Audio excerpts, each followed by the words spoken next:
guys, welcome to the Rockwell group, living in Southern Oregon. Today we'll be talking about the ultimate guide to house hacking and how to become an investor. If you like this video, make sure to like, share, and subscribe. Make sure to hit that bell button so you can get alerts and updates when we get new videos.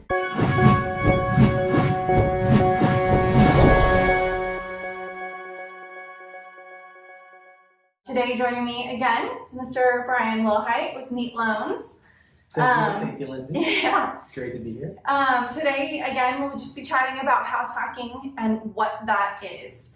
So I'll just start by saying my interpretation of house hacking, and it's different with everyone, is just any way to purchase a home and offset that cost, either, a down payment or just your monthly mortgage, offset that cost by having someone else pay for it. And there's a lot of different ways to do that. Either, you become a first-time home buyer and purchase a single residence. A lot of times that can look like having a roommate.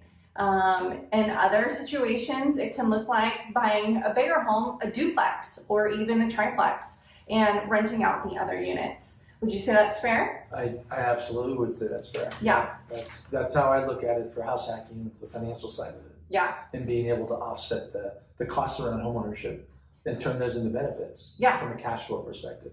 Yeah. Yeah, that's definitely it's a smart way to do it, especially if you're, a single person. If you're going into a home for the first time, it might be beneficial instead of counting on a spouse to assist with additional income. Or paying off those monthly mortgages, you can have your renters do it. And in this case, becoming a first-time home buyer and you have your roommates do it. It's a great way to do it. Exactly, yes. And what you're able to do when you do this for the first time as a first-time home buyer is you acquire the property. You're going to have, let's say it's a triplex, for instance, and those units are all rented currently. You're going to be able to use a certain percentage of that income from those established rentals to help you qualify for the financing. The federal government sets those rates, the percentages that are allowed when you initially purchase a property, as long as they have leases. And it's anywhere from 30 to 50%. And so what that means is that if you're coming in as an employee, maybe a W-2 employee, and you've got your income, and you qualify for a certain financing with your debt to income ratio and the things that are necessary for the down payment, mm-hmm. And then your ability to afford the mortgage costs. If you're purchasing a triplex and you've got two of those units that are also rented, you get to include 30% of that income as long as there are leases in place. Mm-hmm. You get to include 30% of that income in the analysis of the original financing of the property. Now, real quick, if you are just buying, instead of a duplex, if you buy a single family home, like myself, if I buy a single family home, let's say I want to hack the mortgage and get a roommate. How would I accomplish that? Is it the same with just a lease in place? So it's a little different. If it's a primary residence and you've got the appropriate living space, let's say, mm-hmm. because underwriters look at all kinds of things, and their eyeballs are out for house hacking that doesn't make sense, right? Or that's a stretch. Mm-hmm. So if you purchase a single family home and there's extra space that just makes sense, and you're going to have a lease established, if there's already somebody there, but it's just a little more tricky. Mm-hmm. If there's a separate dwelling, however, it could be just a small separate dwelling that's just off.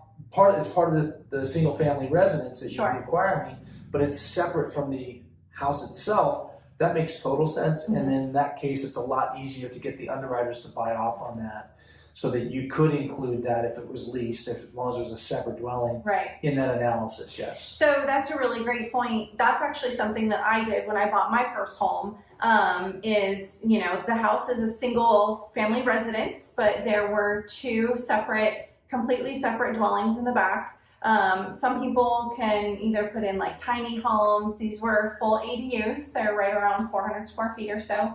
One's a studio, one's a one bedroom. And then I was able to, during the actual process of submitting the offer, going through all the underwriting with a loan officer, I was able to, because they had contracts in place already, take into consideration those rents as additional income. So while I only on my own qualified for a certain amount, because those already had income generating units in the back, I was able to take into consideration the rents and actually buy a more expensive property than I would have been able to the first go around. Yeah, and that's really what makes a lot of sense for someone who is perhaps a first-time home buyer, or if they're maybe not a first-time home buyer, but they're trying to accumulate investment properties and they're willing to go live in the property for a couple of years.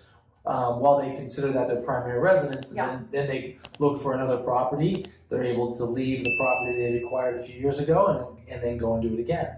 But that's an excellent way, because you're able to use that pre-existing income from the rentals that helps you sort of lever up, if you will, and acquire more properties and help offset your working income with passive income, which is which really what helps out a lot with people as they try and grow their wealth. So to that point, my question is, if you are in that single family property, your primary residence that you just bought, but you have big goals, and in a year's time you want to buy another one and do the same thing again, how long do you have to stay in that primary residence? Right, currently it's 2 years. The federal government does set that rule, and like everything in mortgage, the federal government does set the rules. The ratios change, the details around how many home properties you can own, how long you have to stay in a property to be able to transition and get another primary residence. And they do change it, and they do it without warning oftentimes. But currently it's 2 years. And so if you go into a property, you stay there for 2 years, you can then leave that property and take the property, the part that you were living in. So if it's a duplex or a triplex, one of the units, you then rent that one out, and then you've got them all rented, and that's all income for you. And then you can go and purchase a new single-family residence, primary residence, and that's really easy to do. So then, as a single person, you're able to carry 2 loans. That's correct? Like, that wouldn't be a problem? It's not a problem. Your ratios still have to qualify. Your debt-to-income ratio has to stay below 50. And how they calculate that is based on they look at your income per month, which includes your rentals and your working income, and if you have businesses, wherever the income is, and then they look at what your outgoing expenses are, and they look at that ratio on a monthly basis, and that's a debt-to-income ratio, and it's 50%. So as long as you stay below 50%, you can keep going and building your little empire around real estate. They do put limits as to how many properties. And that also is a rule that gets adjusted. Sure. So the federal government may decide to require, let's say it's 7 properties, and they may exclude your primary or secondary home if you have one. So maybe you have a home in Southern Oregon and a vacation home in Arizona, you split time. That's okay. You can have a primary and a secondary home. And then you have 7, let's say you have 7 rentals. That's the max. But if the federal government has in the past, and they can change the rule, and if you don't already have as many as you want, they might say, now we're requiring you to include your primary residence and your secondary residence, and the maximum is 7 conventional loans. That would mean you can only have 5 rentals. They change it every couple of years. I don't know why, but that's what happens. So talking about a conventional loan, let's talk a little bit about if you are becoming a first-time home buyer, can you use different loans strategically to benefit you when you're coming to the table? Like how much money you actually have to bring to a signing and put all that down. What are we looking at in terms of conventional versus FHA? What's more advantageous, and kind of ways to work with that? Right. I really lean towards conventional whenever you can get there. And in some cases, they're 3.5%, which is FHA requirement. In some cases, that's all you can come up with. And you really want that property, and you really want to get out of renting and throwing your money away, and that's the best you can do, then by all means, FHA is a way to go. The thing about FHAs, there are government fees that are a part of FHA that they instill on the transaction. They put that at they factor that into the mortgage, so you really don't notice it or see it, but you can't ever get rid of it. Right. It's always there, and it was a cost, and it's more expensive from that perspective.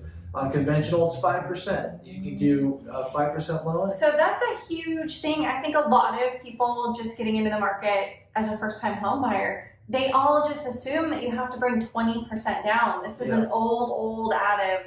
It's a myth. Like you really only need to bring 5% down on a conventional loan. And so what are the differences on FHA versus conventional, right? PMI, things so you've got some mortgage insurance, and that's calculated based on property and you as a borrower. But if you're looking at a home that's say somewhere under 500,000 or up to 500,000, you bring 5% to the table.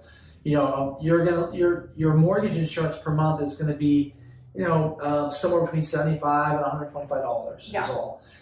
And that will go. That is a cost that you can make go away in the future as you build equity in the home.